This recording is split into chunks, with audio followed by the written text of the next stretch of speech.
What is the soul? There's not a common Unitarian Universalist definition of soul. A good number of Unitarian Universalists, including no doubt some folks at FUS, don't believe that such a thing as the soul exists. That's okay. The essential nature of our faith is pluralistic. If you don't find the term useful, I invite you to do some translating. We all do that all the time in UU congregations. This keeps us spiritually flexible and limber. I define the soul as the essence of who a person is. Their body, mind, and spirit uniquely packaged into a beautiful whole. So I am a unique combination of body, mind, and spirit. And this combination is called Roger. I believe that this whole, my soul, came to be when I was born, and I believe that it will cease to be when I die. Well, there might be something, in fact, I know there'll be something left of what was Roger.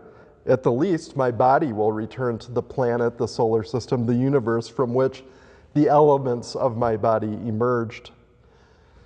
Maybe something else happens to my spirit. I don't know. I actually don't much care. The big news for me is that at the moment of death, this particular combination of mind, body, and spirit will no longer be. Now, it may be strange to some of you that I include body in my definition of soul. That's not sort of the usual view in the West. Often the body is not included. I include body because I truly believe my body is part of the essence of who I am. Western spirituality has devalued and denigrated the body to the detriment of our bodies, especially black, brown, female, and trans bodies. This has also led us to denigrate things that we call bodies, that we associate with bodies, the earth, for example. All of this is why I believe in a soul that is embodied. I value the body as well as the mind and spirit. Well, there's a lot wrong with the world today, and there's a lot of soul sickness. Certainly after this ongoing challenge of global pandemic, the upheaval around race in our country, the insurrection, and the ongoing efforts to destroy our democracy, a lot of us have weary and even sick souls. Ralph Waldo Emerson wrote that the remedy of what ails the world is first soul, second soul, evermore soul. A lot of ailing souls mean an ailing world. Healthier souls mean a healthier world. So how do we help souls become healthier? How do we mend souls? Well, it's important to recognize that it is inherently difficult to make someone else's soul healthy. So the place to start is with the one soul each of us has at least some control over, that is, namely, our own soul. Each of us has work that we can and must do to tend our soul. Mahatma Gandhi summed this up in the context of British rule India when he noted that home rule begins with self-rule. To be successful, the work of freeing India from the British had to begin with each Indian tending to their own soul. That's where Gandhi began his work, in tending to his own soul. So the first step in tending to your soul is to know your soul. This takes time, intention, attention, and practice. Good vehicles for knowing your soul include journaling, meditating, prayer, walking in nature, deep sharing with others about your spiritual journeys. This is why having a regular spiritual practice is helpful, and there's not a one-size-fits-all spiritual practice we should all do. Instead, Find the practice that works for you, the practice that nourishes you, the practice that you actually want to do regularly, and then do it regularly. I love Brian starting the service today with how he tends his soul in the same way that the characters in the movie Soul tend their souls, by losing himself in playing music. In losing himself to the music, he finds his soul. Once you get in touch with your soul, and hopefully keep in touch with your soul on a regular basis, then comes the next crucial step in tending the soul. Be yourself. So many of us waste too much of our lives trying to be what we aren't. More beautiful, more intelligent, more accomplished, more grounded, or more whatever else we imagine to be a deficiency. This, perhaps more than anything else, is the recipe for soul sickness. Once you know who you are at the core, be that person, be that soul. Knowing your soul, being your soul, that's not the end of the journey, though. There is one final crucial step, and that is reaching out to other souls. Not to fix them, but to be with them, to journey with them, to accompany them and be accompanied by them, and to help all souls flourish, especially souls which are devalued, marginalized, and oppressed. I believe that every soul is sacred. Therefore, every soul deserves the opportunity to flourish.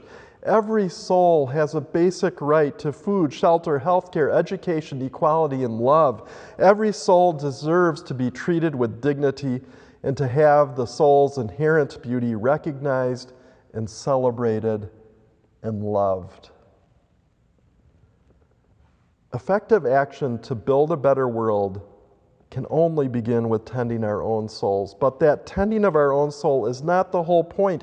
It is not enough, not nearly enough, to tend our own soul and then watch or choose not to watch your family or your friends or your neighbors or strangers near and far suffer.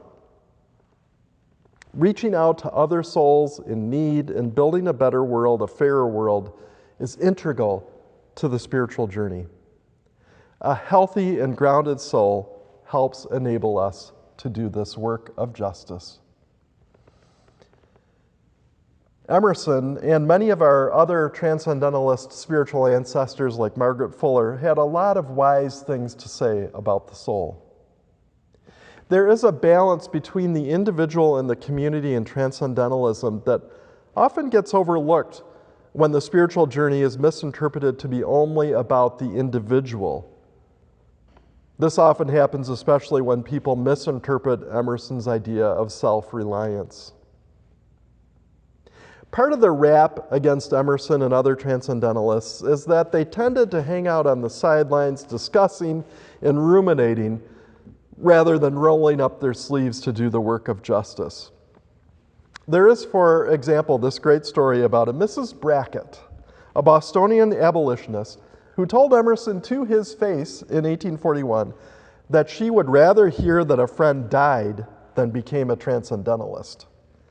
She said this because transcendentalists, in her words, are paralyzed and never do anything for humanity. Mrs. Brackett was particularly angered that most transcendentalists hadn't yet done much about slavery. A lot of them, including Emerson, were slow to take up the cause. Emerson was habitually slow to act for justice. He insisted always on taking lots of time to contemplate the issue and the various options for action. "I will not move until I have the highest command," he declared. This is probably a good example of white supremacy culture, the need for perfection and avoidance of mistakes at all costs. Determining that slavery was an abomination that needed to be stopped probably didn't really need a couple years of reflection and rumination. Emerson did eventually get to action, And once finally on board, he was not overly temperate either. In one famous speech in 1844, he said, "If any cannot speak or cannot hear the words of freedom, let him go hence and creep into the grave. The universe has no need of you." He also chose the 4th of July, then and now a patriotic holiday, as an occasion to make a major speech attacking slavery and the U.S. government's support and tolerance of slavery. Following his fellow transcendentalist Henry David Thoreau's lead, he supported civil disobedience, and also, like Thoreau, he went further and came out strongly in support of John Brown's violent raid at Harper's Ferry during Brown's treason trial. The principal reason that most transcendentalists eventually, belatedly, worked against slavery and for other just causes was their passionate belief in the inherent dignity and worth of every soul. They believed that every soul needs to be freed from the constraints of convention, persecution, and oppression so that every soul might flourish. Okay, so now I've talked a lot about a word that probably isn't comfortable for all of you. I'm going to use a term now that I think is probably not comfortable for most of you, and that word is salvation. I can sense a lot of you shifting uncomfortably in your dining room or living room or kitchen or outdoor chairs as you hear me use this word. I like the word salvation. For me, it's not about what happens after I die. As I said earlier, I think the soul is no more after we die. Salvation for me is about our souls flourishing in the here and the now of this world. This is how we mend our soul and other souls. This is how we save souls. We tend our souls, we reach out to other souls, we support other souls, we connect with other souls. We work toward the health of all souls. Reverend Kelly and I shared a wonderful poem from Linda Underwood called "All This Talk of Saving Souls" earlier this year. I love this poem and the sentiment she has about saving souls. And so I'm going to give her the last word in the reflection today. All this talk of saving souls. Souls weren't made to save like Sunday clothes that give out at the seams. They're made for wear. They come with lifetime guarantees. Don't save your soul. Pour it out like rain on cracked, parched earth. Give your soul away or pass it like a candle flame. Sing it out or laugh it up to the wind. Souls were made for hearing breaking hearts, for puzzling dreams, remembering August flowers, forgetting hurts. These men who talk of saving souls, they have the look of bullies who blow out candles before you sing happy birthday and want the world to be in alphabetical order. I will spend my soul, playing it out like sticky string into the world so I can catch every last thing I touch.